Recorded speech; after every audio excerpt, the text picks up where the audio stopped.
Tens of thousands of students will be getting on school buses, being in classrooms, and even eating in the cafeteria together starting tomorrow.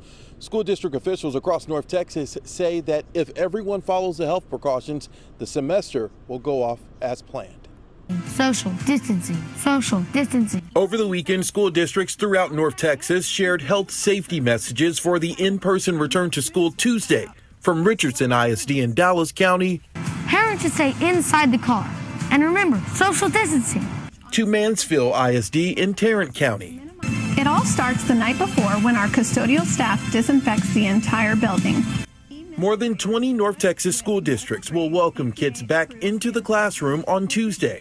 They were not having the same experience via the remote learning. Grapevine Colleyville ISD started with online-only classes last month. Tuesday, students are allowed to return to campus. All students from 3rd grade on up must wear a mask at school and on school buses. We talked to 2 GC ISD parents about why they chose to have their kids go back to school in person. One thing I did learn is that my kids do not learn as well online as they do in person. And a lot of it is because of the structure.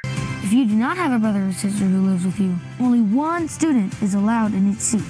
Richardson ISD is doing in-person learning for elementary school students first. Students will wear masks on the bus, sit one seat unless they're sitting with siblings.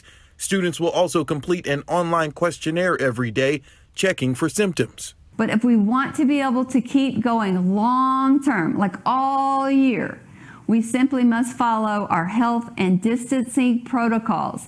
Parents we talk to say the pros outweigh the cons when it comes to making the decision for in-person learning. They also are aware of the risk. So for me, it's how do they plan to optimize in-person learning to avoid us pivoting back to remote learning? Because we know that that's not the best type of instruction for kids. And I think that they're willing to do anything that's required of them just so that they can be in-person learning and that they can have the athletics and that they can have that outlet because they really need it.